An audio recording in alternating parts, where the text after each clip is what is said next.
There's this trash article that a lot of you out there, you alerted me to, that was up on Cosmopolitan's website. The title of this article is Why You Should Never Date a Gunsplainer. Oh, I guess that's like a cutie little term on mansplainer, because he'll deny that more guns mean more violence against women.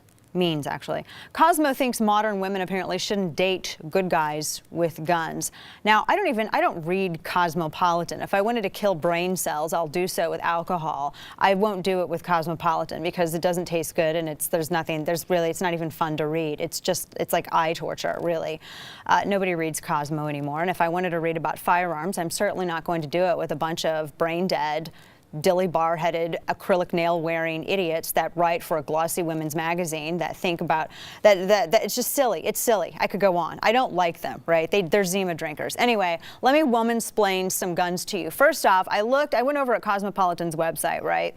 And I was immediately taken by the second paragraph. Now, I literally have written the book on guns. I've spent 2 years of my life in research, and no one has ever been able to take apart any of the facts that I put in my books because it's bulletproof.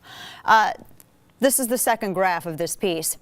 First off, they're talking about Wayne LaPierre, president of the NRA. They quote him as saying, "The thing a violent rapist deserves to face is a good woman with a gun."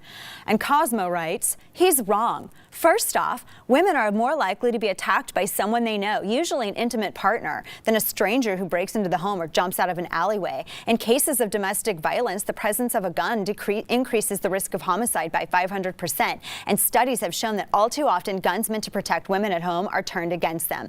I'm going to stop it here because there are 3 big errors. Do you even research this? There are 3 big errors in this. The first one is that they're using actually research from a debunked study from Arthur Kellerman, who is a joke in the world of research. In fact, he's been debunked 6 ways to Sunday by Democrats, by Republicans, by anybody with a brain and anybody with the will to go out and research the truth and stay in FBI uniform crime reports for years.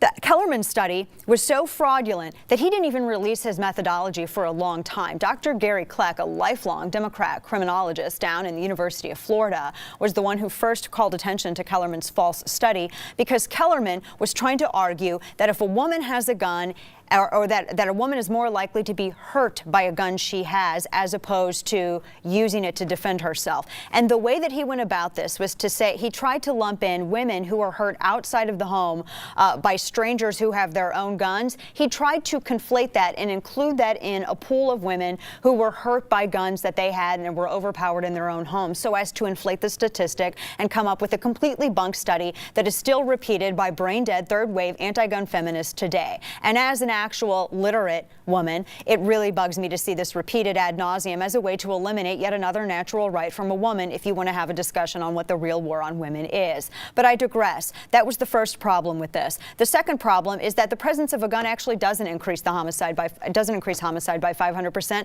Let me point you back to the 2013 CDC study, and no prompter, by the way, ladies, this is how you talk guns. You know your crap.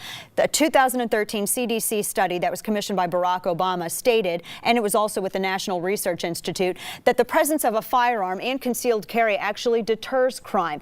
And they were even more generous with their uses of DGU, that's defensive gun use, for you illiterate anti-gun feminists out there that write for Cosmopolitan. DG use is actually 3.3 million times annually. 3.3, 500,000 to 3.3 million instances of defensive gun use annually, which is, as I said, more generous than what lifelong Democrat criminal researcher down in Florida, Gary Kleck, had said, that it was about 2.1 million uses annually. Guns work. When law-abiding people have guns, criminals are the ones who are less empowered.